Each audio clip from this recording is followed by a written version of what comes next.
안녕하세요. 결혼한 지 1년이 채 안 된 이제 20대 중반인 여자입니다. 결혼을 남들보다 일찍 했어요. 남편도 저보다 연상이기는 하지만 나이 차이가 많이 나지 않습니다.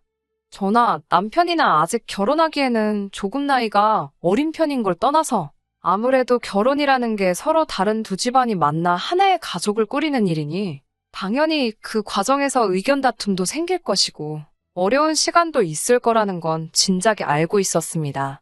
말한 대로 쉽지만은 않을 거라 미리 마음의 준비도 다 하고 있었지만 이렇게 시작부터 이런 식의 고난의 시간이 있을 거라곤 상상하지 못했네요.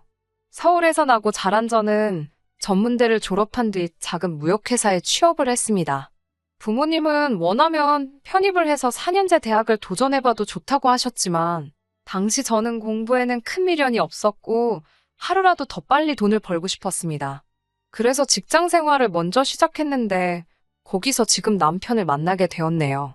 남편은 거래처 직원으로 영업일로 회사에 자주 들락거리는 사람이었습니다. 서글서글하고 인사성이 밝은 사람이라서 항상 사무실에 방문하면 직원들 한 명 한 명을 찾아가 인사를 할 정도였습니다. 저나 남편이나 각자 직장에서 제일 어렸고 같은 또래로 나이도 비슷했기 때문에 금방 가까워질 수 있었습니다. 비록 둘 다 직장인이었어도 회사 생활을 일찍 했을 뿐인 여타 다른 대학생들처럼 아직 한창 때의 20대였으니 남편과 저는 조금씩 인연을 쌓아가다가 가벼운 마음으로 연애를 시작했어요. 적어도 저는 그랬습니다. 연애하면서부터 결혼을 생각하고 만남을 시작하는 사람들이 제 또래에 얼마나 있을까요? 저도 그랬습니다. 처음엔 결혼까지 생각했던 건 아니었어요. 하지만 남자친구는 달랐던 것 같아요. 남자친구는 어려서부터 하루빨리 가정을 이루는 게 꿈이었다면서 사귄 지 6개월쯤 됐을 무렵 저에게 자기 집에 인사를 가자고 하더라고요. 저는 부담스러워서 싫다. 결혼하는 거 생각해 본 적도 없고 나는 하고 싶은 게 아직 많다고 선을 그었지만 남편은 제가 하고 싶은 거 다 하게 해준다며 결혼하자고 끈질기게 저를 졸랐어요.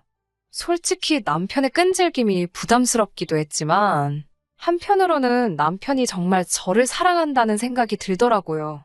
보통 저희 나이에 연애를 한다고 해도 결혼하겠다 저렇게 강렬하게 표현하는 사람은 없잖아요. 결국 저는 남편의 끈질긴 구애에 결국 알겠다 했고 남편의 청혼을 받아들였습니다. 대신 내가 직장 생활을 하게 되든 공부를 하게 되든 청혼하면서 내게 약속한 것처럼 내가 하겠다는 것은 꼭 다 하게 해줘야 한다고 했고 남편은 남자가 한 입으로 두 말 하지 않는다고 꼭 그러겠다고 했어요. 전 순진하게 그 말을 철석같이 믿었네요. 결혼 이야기가 오가면서 남편에 대해서 좀 더 알게 되었습니다. 시부모님의 경우 별다른 직장은 다니지 않으셨고 대신 물려받으신 땅과 상가에서 나오는 새로 생활을 하고 계셨어요. 상가라고 해서 엄청난 건 아니었고 두 분이서 생활하시기에 적당한 동네 근처 빌딩에 있는 꼬마 상가 정도였어요. 하시는 말씀이 적어도 당신들의 노후는 걱정하지 않아도 된다며 저희에게 어차피 결혼하기로 마음먹었으면 쓸데없는 걸로 질질 끌지 말고 빨리 해치우라고 하시더군요. 반면에 저희 친정에서는 결혼을 허락해주긴 하셨지만 걱정이 많으셨습니다. 아무래도 한참 예쁠 나이에 딸이 결혼을 한다니까 아쉽기도 하고 미련도 남고 그러셨던 거겠지요. 특히 친정어머니는 다시 한번 생각해보는 게 어떻겠냐며 저를 몇 번이고 말리셨어요. 제가 그러다 이렇게 날 좋아하는 사람을 다시는 못 만나면 어쩌냐 하니까 왜 그런 바보 같은 생각을 하냐면서 그런 걱정 때문에 하는 결혼이라면 절대로 하지 말라고 하셨어요. 하지만 자식 이기는 부모 없다고 제가 그렇게 하고 싶다 하니 결국 행복하게 잘 살라며 허락을 해주셨죠. 이게 아들 가진 부모와 딸 가진 부모의 차이인가? 그런 생각을 하면서 남편과 결혼을 진행하게 되었습니다. 결혼식을 올리기까지는 큰 어려움은 없었습니다. 적당히 생략할 건 생략하고 신혼집 같은 경우도 원래는 시댁에서 전세를 구해준다고 해줬었는데 적당한 매물이 많이 없었습니다. 마음에 안 드는 집에서 살고 싶지도 않았고 전세가가 애매해서 1월 반엔 남편과 제가 조금만 더 노력해서 월급을 모으면 최소한의 대출을 끼고 전세가 아니라 자가를 할 수 있겠더라고요. 그래서 일단 급한 대로 월세로 나온 풀옵션 빌라를 알아보고 있었는데, 친정 부모님께서 그럴 바에는 두 분이 투자 목적으로 가지고 계신 오피스텔에서 시작을 하라고 배려를 해주셨습니다. 그래서 제가 그럼 세는 어찌할 거냐니까. 남편이 그럼 그 세는 자기가 자기 부모님, 그러니까 시부모님한테 받아서 주겠다고 하더라고요. 친정 부모님은 사실 아무것도 받고 싶지 않아 했지만, 투자 목적으로 가지고 계신 거다 보니 아직 대출이 남아 있었거든요. 그래서 딱 한 달 상환금만큼만이라도 저희가 세 대신에 드리기로 정했습니다. 어차피 월세를 구해 들어가려 했으니 세가 발생하는 건 당연한 일이었고, 생판 모르는 사람 집에 보증금까지 넣어서 들어갈 바에야 친정부모님이 가지고 계신 오피스텔에 들어가는 게 저희 입장에서도 훨씬 경제적이었지요. 다행히 시부모님도 그 부분에 있어서는 동의를 해주셨기 때문에 모든 것이 잡음 없이 흘러갔습니다. 하지만 생각지도 못한 곳에서 시부모님과 부딪히게 되었어요. 그건 바로 혼인신고 때문이었습니다. 저는 결혼한 부부가 혼인신고를 하고 사는 건 너무나 당연하고 상식적인 일이라고 생각했어요. 그래서 이 문제를 시댁과 상의해야 할 필요성을 조금도 느끼지 못했습니다. 신혼여행에서 돌아오자마자 시댁에 인사를 갔을 때였어요. 무슨 이야기를 하다가 이야기가 나와서 제가 혼인신고는 여독이 풀리고 다음 주쯤 하려고 한다 말씀드렸는데 시어머니가 깜짝 놀라면서 혼인신고는 아이를 낳기 전까지는 할 생각 하지 말라고 하시더군요. 그래서 제가 그게 무슨 말씀이세요? 라고 되물었더니 요즘 젊은 사람들이 워낙 영악하지 않냐면서 혹시 모를 상황을 대비하는 거니 저더러 이해를 해달라 하시더군요. 듣고 있는데도 그게 도저히 무슨 말인지 이해가 안 돼서 그게 대체 무슨 말씀이시냐고 재차 물었습니다. 그러자 시어머니가 답답하다는 듯이 혼인신고까지 했는데 제가 애도 안 낳고 있다가 이혼한다고 위자료 내놓으라고 하면 자기 아들, 그러니까 제 남편이 쪽박 차지 않겠냐는 거예요. 다 소중한 자기 아들 지키기 위함이니 저보고 이해하라고 말을 하시더군요. 어떻게 갓 결혼한 애들을 앞에 두고 이제 막 신혼여행 마치고 왔는데 저런 생각을 하실 수가 있고 그걸 또 그 앞에서 대놓고 말씀하실 수 있는지 이해가 안 되더라고요. 제가 남편에게 혹시 당신도 그렇게 생각하냐고 내가 진짜 위자료 생각해서 결혼한 거라 생각하냐니까 부모님은 다 우리를 걱정해서 그러시는 거라며 그냥 부모님 말씀대로 하자고 하더군요. 남편은 우리들 걱정을 해주신다고 포장했지만 그게 어딜 봐서 우리들 걱정을 해주시는 건가요? 아무리 아기가 없었다지만 누가 들어도 제가 마치 남편 집안 재산이나 위자료를 노리고 결혼한 사람처럼 들렸을 거예요.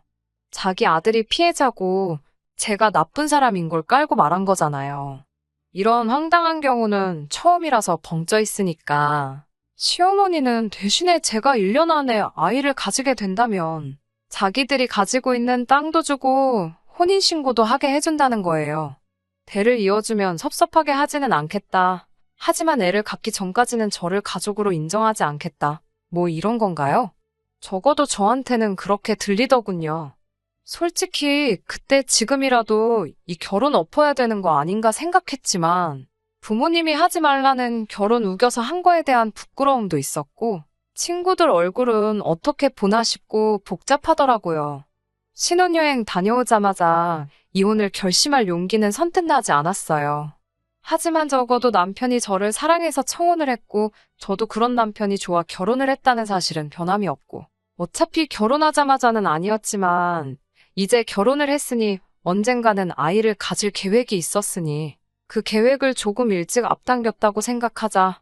그러면 된다. 그냥 그렇게 단순하게 생각하려고 노력했습니다. 자기 합리화이긴 하지만 어떻게든 친정부모님을 비롯한 가족과 친구들에게 내 선택이 옳았음을, 그래서 내가 잘 살고 있음을 보여주고 싶었으니까요. 하지만 시부모님은 정말 인내심이라곤 하나도 없는 분들이셨습니다. 결혼한 지 한 달밖에 안 된 저희에게 애는 그래서 언제 가질 거냐고 걸핏하며 물어보셨습니다. 하루 만에 다시 만나건 일주일 만에 만나건 인사 같은 건 하지도 않으셨어요. 아니, 오히려 애는 생겼냐고 물어보시는 게 시부모님들의 인사 방식이라고 느껴질 정도였어요. 저더러 이번 달에는 몸이 어떻냐, 아무런 낌새가 없냐, 그런 질문을 대수롭지 않게 시도 때도 없이 하셨어요. 친척분들 만나는 자리에서도 날짜를 보시곤 애 들어서는 날이면 이런 모임에 억지로 와 있을 필요 없다고. 얼른 집에 들어가서 아이나 만들라는 식으로 대답하기 곤란한 것들도 서스럼없이 물어보시기도 하셨고요. 남편은 시부모님이 그러실 때마다 그러지 마시라고 제 편에 서서 말리기는 했지만 시부모님을 이겨먹을 만큼의 성격은 못 되었습니다. 정말 하루하루 지친다는 말고는 표현할 길이 없었어요. 솔직히 억울한 마음도 들었습니다. 저도 남편도 한참 젊었고 아이를 가지려고 노력을 그렇게 하는데도 왜 안 생기는 건지 속상하고 답답했어요. 그러다 얼마 전 정말 생각도 못한 일이 벌어졌습니다. 시어머니는 어디서 듣고 오셨는지 저희 부부에게 시험관은 어떠냐고 물어보시더군요. 제가 그 이야기를 친정어머니께 전하니 저희 집안에서도 난리가 났습니다. 알아보니 시험관이 그렇게 정신적으로도 육체적으로도 고생스러운 과정이라고 하던데 왜 그렇게까지 제가 제 몸을 혹사시키면서 애를 가져야 하나 싶더라고요. 제가 남편한테 전 죽어도 그렇게까지 아이를 갖고 싶지는 않다고 완강하게 나섰습니다. 친정에서도 무슨 손자 못 봐서 환장한 집안도 아니고 아직도 30 되려면 한참 어른 애한테 그게 제정신으로 하는 소리냐며 뭐하러 그런 걸 참고 사냐고 저더러 당장 헤어지라고 하시더군요. 그런 와중에도 남편은 시부모님 앞에서 우물쭈물 뭐라고 제대로 말도 못하고 제 눈치만 살살 보면서 그 시험관이라는 거 그냥 한 번 시도라도 해보면 안 되겠냐고 그러더군요. 그런 남편을 보면서 정신이 확 들었습니다. 제가 20대 중반이고 앞으로 갈 길이 구만리인데 이런 남자를 믿고 어떻게 사나 싶더라고요. 게다가 시부모님은 저더러 왜 시험관 시술을 피하는 거냐면서 또 혹시 무슨 하자 있어서 그러는 거 아니냐고 저한테 혹시 문제가 있는 거냐며 저를 추궁하시더군요. 제가 무슨 물건도 아니고 사람을 앞에 두고 하자가 있네 없네 운운하시니 헤어질 때 헤어지더라도 제가 문제가 없다는 건 알려드려야 직성이 풀리겠더군요.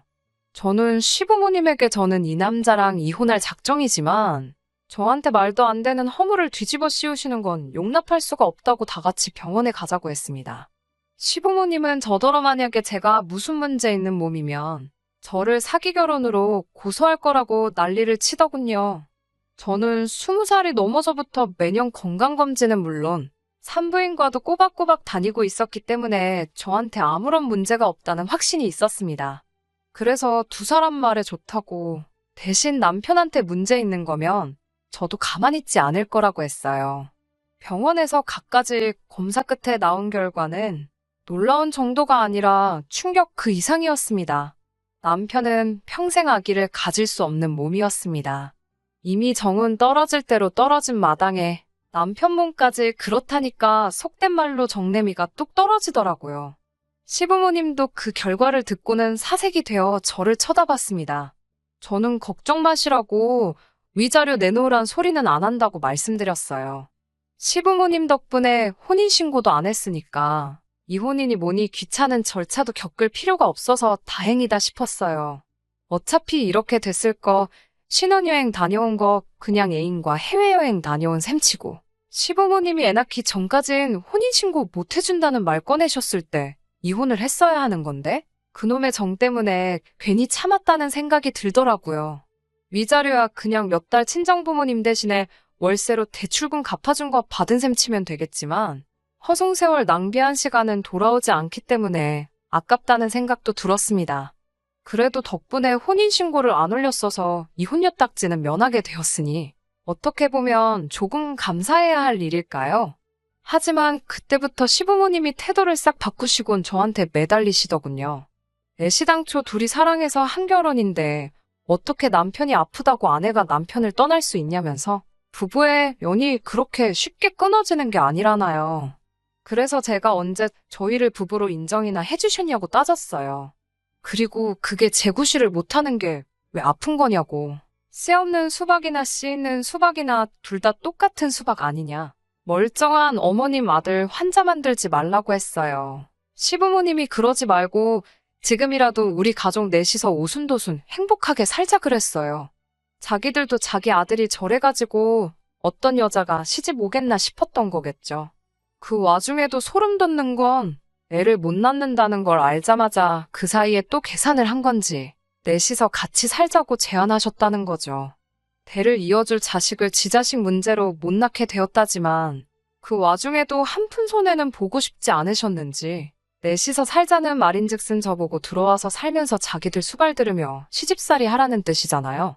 그 와중에도 그런 생각을 했다는 게 순간적인 기지로 나온 게 아니라 이미 남편 결혼한다는 이야기 나왔을 때부터 언젠가는 은근슬쩍 합가를 하려는 계획이 있었다는 것도 다 티가 나더라고요. 하지만 제가 남편의 가머니설에 속아 넘어가 이런 수모까지 당한 것도 억울한데 또 바보짓을 할 리가 있나요? 저는 시부모님을 정중히 밀쳐내고 어디 한 번 씨도 없이 손자 손녀 쑥쑥 낳아주는 며느리 어디 한번 잘 찾아보시라고 덕담해드렸습니다. 그런 기적 같은 일을 행하는 며느리면 아마 어머님도 모시고 살아줄 거라고, 혼인신고도 하지 말라면 시키는 대로 안 해주지 않겠냐고, 혹시나 만약에 정말 그런 며느리 찾으면 저한테도 꼭 소개시켜 달라고 했어요. 그런 사람은 실제로 존재할 수 없다는 걸 너무나도 잘 알기 때문에 빈정거리려고 한 말이지요. 그리고 그 길로 남편한테도 집에서 하루라도 빨리 짐 빼고 나가 달라고 했어요. 아무래도 너는 평생 너네 부모님 곁에 있어야 할 팔자인 것 같다고 덕담 한마디 해주면서요. 친정 부모님도 검사 결과를 듣더니 하늘이 도왔다며 아무런 걱정 말라고 제 결정을 지지해 주셨습니다. 사실 하지 말라는 결혼 억지로 해놓고 이게 무슨 꼴이냐고 한 소리 들을 줄 알았는데 그래도 제 기분 생각해서 말해주는 건 부모님밖에 없다는 생각이 들었어요. 남편에게는 지금도 자기가 너무 철이 없었다면서 자기한테 기회를 한 번만 더 주면 죽을 때까지 시부모님을 보지 말라면 안 보고도 살겠다며 제발 돌아와 달라고 하더군요. 아직 나이도 어리고 부모님 지원이 필요한 상황에 두 분을 거역할 수가 없어서 그랬던 거라고. 하지만 이제는 다르다고 180도 변한 자기 모습을 보여주겠다고 호언장담을 하더라고요. 한때 사랑했던 사람이니 불쌍한 마음이 드는 건 사실이지만 흙탕물인 걸 알면서 제가 그걸 왜 또 마시겠어요. 인생 공부 진하게 했다 생각하고 정말 저를 환영해주고 사랑해주는 가족을 가진 상대방을 만날 때까지는 저도 제가 하고 싶은 일을 찾아서 즐겁게 살 작정입니다. 들어주셔서 감사합니다. 끝까지 들어주셔서 감사합니다. 오늘의 사연은 여기까지입니다. 구독과 좋아요, 알람 설정 부탁드리고 더 좋은 사연으로 다시 찾아뵙겠습니다. 감사합니다.